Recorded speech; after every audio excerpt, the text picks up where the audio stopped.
troisième et dernier chapitre, le circuit et les mesures de l'activité économique. C'est une initiation à la macroéconomie. Donc nous allons essayer de définir en général des concepts importants pour bien sûr maîtriser les phénomènes macroéconomiques. Nous allons commencer par définir ce que c'est que la comptabilité nationale, quels sont les acteurs de l'activité économique, c'est-à-dire quels sont les secteurs, ce qu'on appelle les secteurs institutionnels, c'est quoi le marché ou c'est quoi les marchés et les types des marchés, les opérations économiques, et c'est quoi les comptes des secteurs institutionnels. Avant de donner des exemples sur le concept de circuit économique, et on termine par la définition de quelques principaux agrégats macroéconomiques.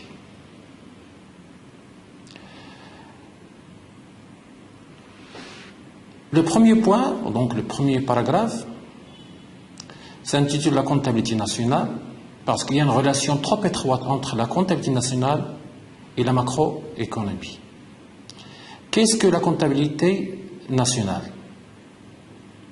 Et quelle est, ou à quoi sert la comptabilité nationale? Donc deux grandes questions.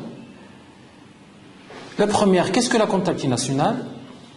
Donc c'est une représentation simplifiée de l'économie et de la vie économique nationale des unités résidentes.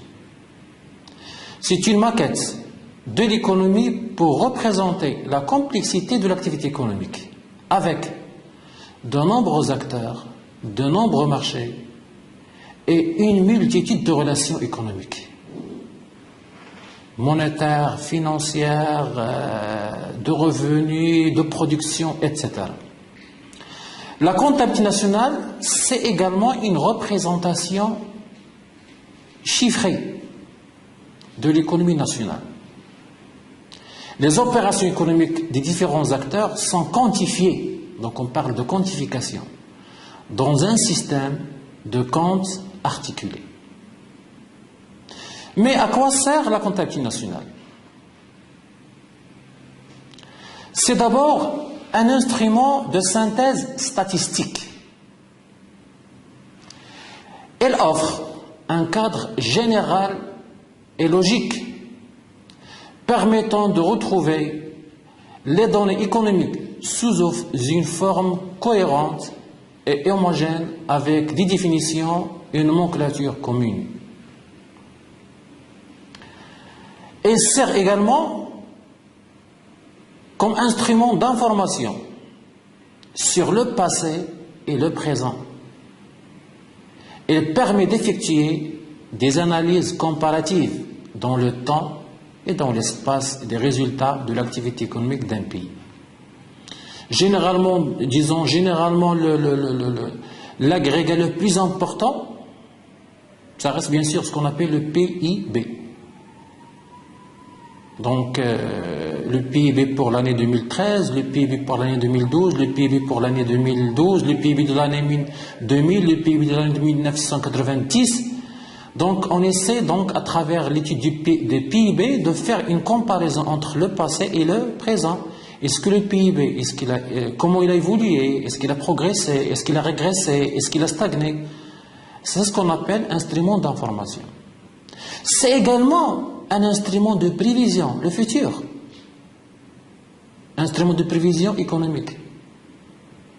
La comptabilité nationale est destinée depuis toujours à éclairer les choix des politiques et les conséquences de leurs actions.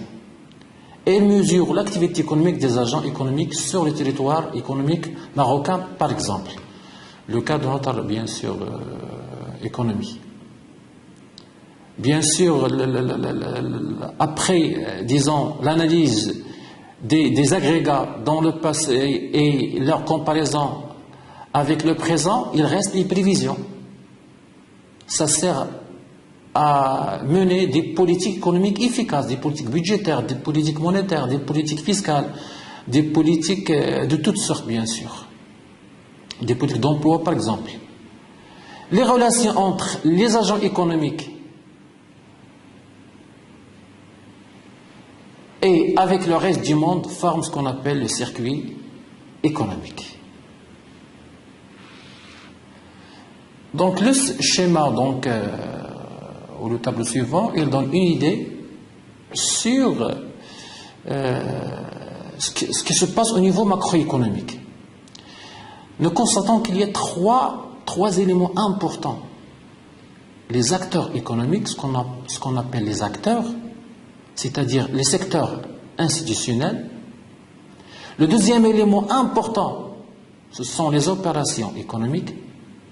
Et le troisième élément également important, les marchés. Le tout forme le circuit. Les acteurs économiques, ils sont généralement au nombre de 5 ou 6.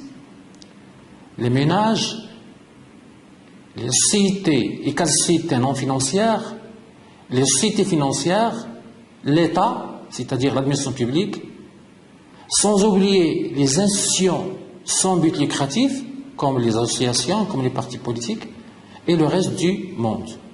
Ce sont les acteurs, les principaux acteurs au niveau macroéconomique. Il y a également 3 types d'opérations économiques. Opérations sur biens et services, production, consommation, exportation, importation, etc. Opérations de répartition, distribution du revenu, redistribution du revenu, etc. Et les opérations financières, en rapport avec, bien sûr, les mouvements du capitaux. Troisième élément, les marchés. Généralement, il y a 3 types de marchés. Les marchés des biens et services, le marché du facteur travail et le marché du facteur capital.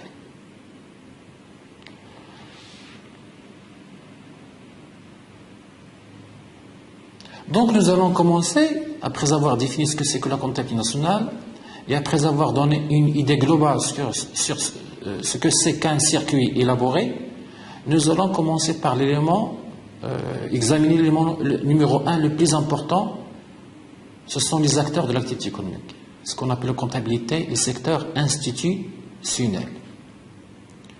3 petites questions. D'abord, quels sont les concepts déterminants dans la définition d'une unité institutionnelle? C'est quoi une unité institutionnelle? Et c'est quoi un secteur institutionnel? D'abord, les concepts déterminants dans la définition d'une unité institutionnelle. Le premier concept important, ce qu'on appelle en comptabilité le territoire économique. Le territoire économique d'un pays est la zone géographique administrée par les pouvoirs publics, par l'État central, l'administration centrale, et à l'intérieur de laquelle les personnes, les biens et les capitaux circulent librement. Le territoire économique marocain, par exemple. Indépendamment de toute, bien sûr, des nationalités des personnes et des propriétaires des capitaux, bien sûr, qui exercent à l'intérieur du territoire économique. Deuxième concept important, résidence, résident et non résident. Une unité institutionnelle est dite résidente. Elle est résidente lorsque son centre d'intérêt économique se trouve sur le territoire économique des pays. Troisième concept important, le centre d'intérêt économique. Une unité institutionnelle est réputée avoir un centre d'intérêt économique dans un pays, comme le Maroc, lorsqu'il existe à l'intérieur du territoire économique de ce pays. Par exemple, à l'intérieur du territoire économique du Maroc. Un endroit, domicile, lieu de production ou autres locaux, donc domicile d'habitation, une entreprise de production, dans lequel, à partir duquel elle exerce, c'est-à-dire l'unité institutionnelle, elle exerce et a l'intention de continuer d'exercer. Non pas il exerce une fois, ou une minute, une journée, non. Il exerce et a l'intention de continuer d'exercer des activités de production, de consommation, etc. et d'effectuer des opérations économiques. Nous les avons vues tout à l'heure, des opérations de répartition, des opérations de production, de répartition ou financières, et d'effectuer des opérations économiques d'une ampleur significative pendant une période relativement longue, généralement 1 an ou plus. Un autre concept aussi important, ce qu'on appelle l'économie nationale. L'économie nationale d'un pays constitue le champ d'investigation de la comptabilité nationale. Donc il n'y a pas de comptabilité nationale s'il n'y a pas une économie nationale. Il se définit comme l'ensemble des unités institutionnelles résidentes sur le territoire économique de ce pays. Donc à travers les définitions de tout à l'heure, nous constatons que nous avons, c'est-à-dire tout le temps utilisé les mêmes termes, territoire économique, résident, centre d'intérêt économique, économie nationale, pour définir une unité institutionnelle. Donc c'est quoi une unité institutionnelle?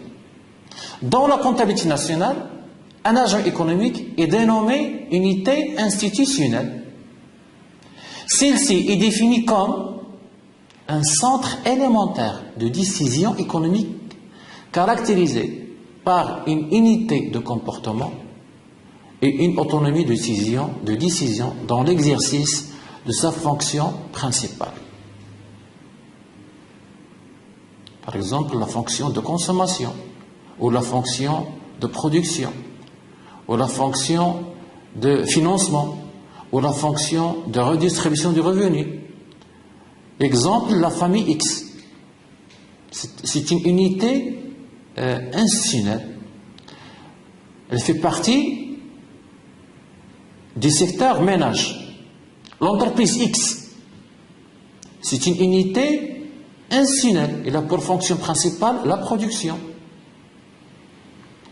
Une banque X, la Banque Populaire, la BMC, la BMCE, ce sont des unités institutionnelles. Donc, qui dit unité dit un élément. En d'autres termes, une unité économique dotée de la capacité autonome de posséder des actifs, de souscrire des engagements, d'exercer des activités économiques et de réaliser des opérations avec d'autres entités est considérée comme une entité ou comme unité institutionnelle. Donc il y a 2 critères importants, c'est-à-dire qui caractérisent la notion d'unité institutionnelle. L'unicité de comportement, une même unité institutionnelle exerce la même fonction économique principale. Par exemple, les ménages consomment, les entreprises produisent.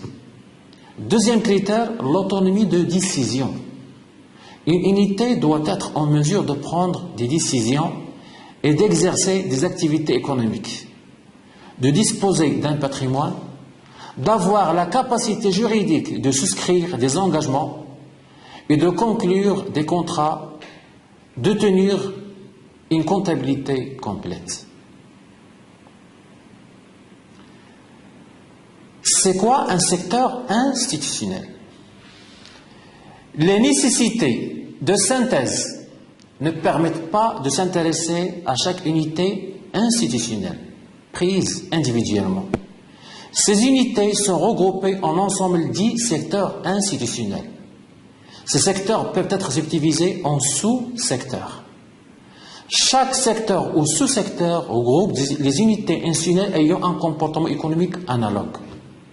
Les unités institutionnelles sont classées en secteurs sur la base de la catégorie de producteurs dont ils relèvent et de la nature de leur activité et fonction principale. Ces 2 caractéristiques sont considérées comme représentatives de leur comportement économique.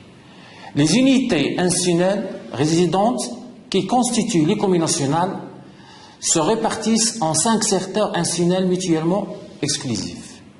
Le secteur des sociétés non financières, le secteur des ménages, le secteur des administrations publiques, le secteur des institutions privées sans but lucratif au service des ménages, le secteur des sociétés financières, plus le reste du monde. C'est-à-dire que les unités relevant de ces différents secteurs entretiennent des opérations économiques avec des unités non résidentes. Celles-ci sont regroupées dans un secteur fictif dénommé Reste du monde pour rendre compte de ces opérations.